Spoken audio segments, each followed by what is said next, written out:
Bonjour les amateurs de voitures. Aujourd'hui avec Ross, il m'apporte le Subaru Ascent Limited 2024. Ça c'est le gros modèle tout équipé. Un VUS intermédiaire. Quelque chose que Subaru sait faire. Il y a beaucoup de compétition. D'abord un aperçu. Le Subaru Ascent 2024 est un VUS intermédiaire.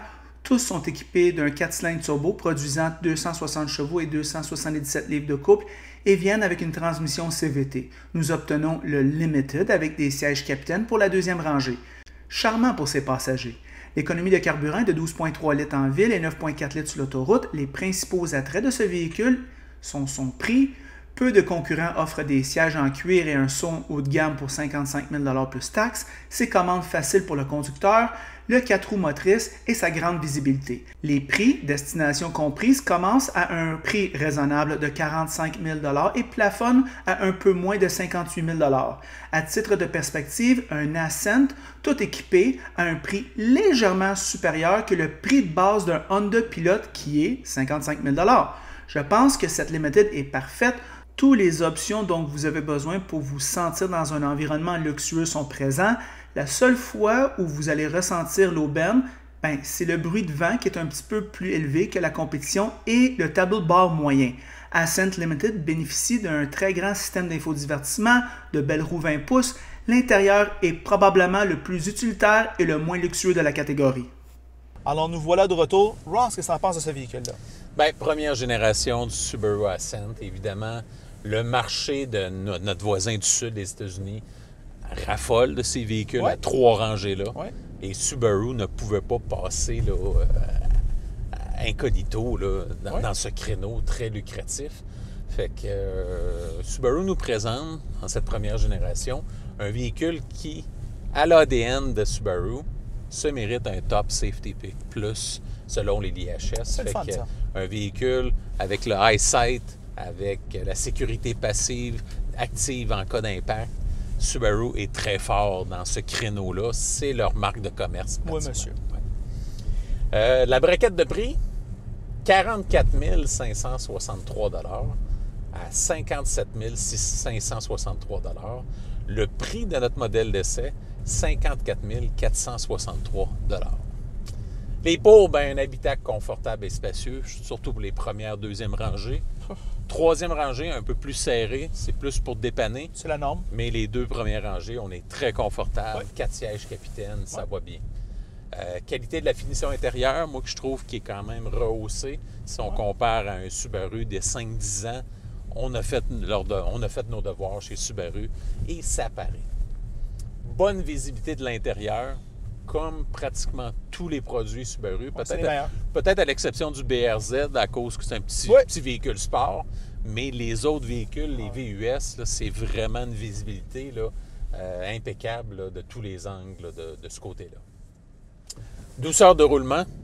La CVT, on la ressent pas. C'est vraiment quand même... Je dis pas que c'est la transition la plus plaisante à conduire, mais elle est quand même douce. Capacité de remorquage qui n'est pas négligée aussi, de 2273 kg ou 5000 livres. Fait que c'est quand même un plus là, pour Subaru de ce côté-là. Système d'infodivertissement qui est compatible Apple CarPlay, Android Auto. Fait que très bien de ce côté-là. Traction intégrale de Subaru qui n'a plus besoin d'être mentionné, qui est connu de la part des automobilistes. Le système EyeSight qui est très sécuritaire aussi, un des plus performants dans l'industrie. Fait que de ce côté-là, Subaru remplit toutes les cases. Les comptes, espace restreint à la 3e rangée, comme j'en faisais mention. L'insonorisation qui n'est pas mauvaise, pas la meilleure de l'industrie dans ce créneau-là, mais qui fait quand même le travail. C'est pas extrêmement bruyant, mais on le sent que certains concurrents font mieux à ce niveau-là, surtout sur l'autoroute. Moteur turbo qui est un peu plus capricieux également. On a un 2,4 litres Boxer, turbo compressé, ce qui fait qu'on a une petite cylindrée. Pour avoir un couple décent, il faut ajouter la turbocompression. Évidemment, à long terme, ça va engager des frais un peu plus onéreux. Et puis, comparativement aux 2,5 litres atmosphériques, ça risque d'être un petit peu plus dispendieux à long terme. Consommation élevée en ville, un peu plus... sur la route, relativement raisonnable, mais en ville, poids du véhicule quand même élevé, un petit 4 cylindres, turbo-compressé. Les lois de la physique s'appliquent, on n'a pas le choix. Consommation d'essence un peu plus élevée de ce niveau-là. Direction un peu floue. J'aimerais avoir un petit peu plus de sensation, un peu plus de fermeté au niveau de la direction. La concurrence, il y a quand même beaucoup de joueurs sérieux. On parle du Buick Enclave, qui est pas un mauvais véhicule. Le Chevrolet Traverse, qui est un excellent véhicule également. Dodge Durango, qui se fait vieillissant, mais qui fait quand même le travail. Ford Explorer, le GMC Acadia, le Honda Pilot, le Hyundai Palisade, le Kia Telluride, le Mazda CX-90, le Nissan Pathfinder, Toyota Highlander et Grand Highlander, Volkswagen Atlas. Fait que comme tu peux voir, là, il y a beaucoup de joueurs, là, une bonne douzaine, sinon plus, là, pour concurrencer ce Subaru Ascent qui ne fait pas cavalier seul. Fait que, quelles sont tes premières impressions sur le Subaru Ascent Limited 2024? Bien, les qualités Subaru sont tous présentes. On peut parler d'une silhouette utilitaire, si je peux être généreux de même.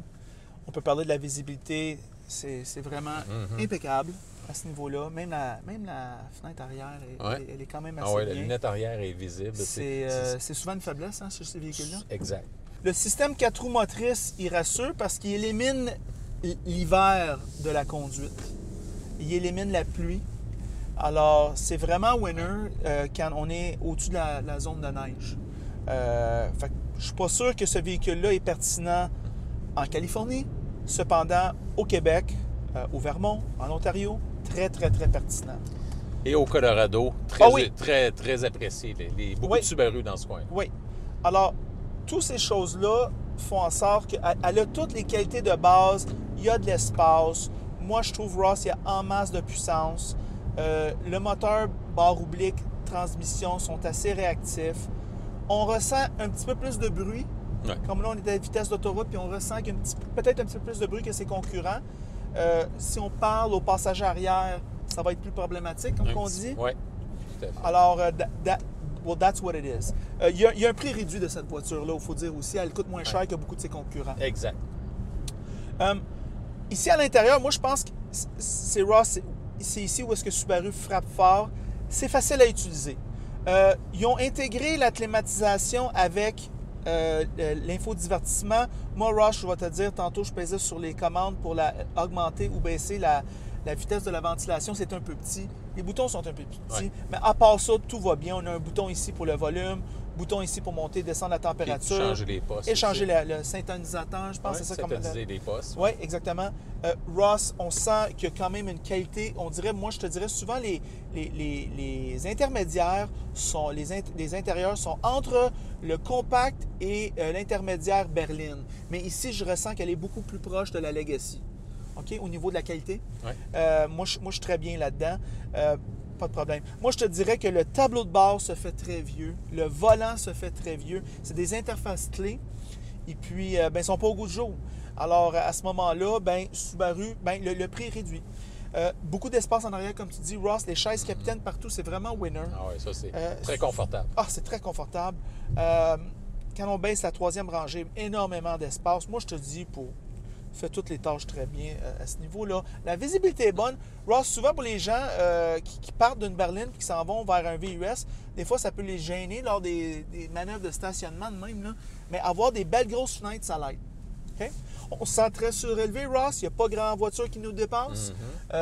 Ou VUS. Alors, la tâche principale du VUS intermédiaire, c'est-à-dire livrer sur l'espace, livrer sur la hauteur et livrer sur la sécurité, tout est couvert. Alright? Ce que les Américains aiment et c'est ce que les Québécois qui achètent ce genre de véhicule-là aiment aussi. Il y en a moins qu'aux États-Unis, mais il y en a. Ah oui. Alright? Et le marché répond à leurs besoins. Ross, moi, je sens un produit compétent. La concurrence, elle est folle. Beaucoup d'entre eux, à même équipement, sont peut-être un petit peu plus chers, mais ils offrent un peu plus de style extérieur, ils offrent un peu plus de style intérieur. Ross, c'est quoi tes pensées finales? Bien, évidemment, un véhicule que j'aurais aucune restriction en location. À l'achat, à part peut-être le point d'interrogation sur le turbo, je pense que c'est un véhicule Subaru d'année en année augmente en fiabilité. Et selon J.D. Power, à chaque année, Subaru s'améliore. Bien adapté là, pour 4 adultes, peut dépanner pour les enfants en 3e rangée. Un véhicule, tu sais, que même si on ne les utilise pas pour leur route, si vous allez en ski, des endroits comme ça, ben des fois, les routes ne sont pas trop bien déneigées. Ben, le Subaru, il va vous monter à destination sans problème. Moi, je dois dire que ce véhicule-là, moi, je pense que c'est pour un propriétaire de Subaru qui veut un VUS intermédiaire. Je vois mal comment que ce véhicule-là va attirer l'acheteur d'un Highlander. Je vois mal comment ce véhicule-là va attirer l'acheteur d'un Honda Pilot. Je vois mal comment ce véhicule-là va arracher l'acheteur d'un Mazda CX-90.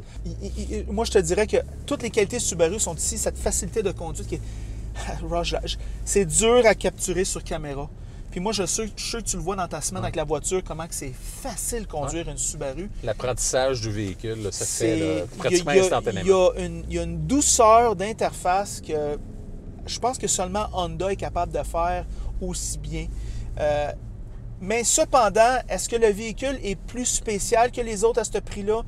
À ce prix-là, tout le monde a du 4 roues motrices? Oui. Ross?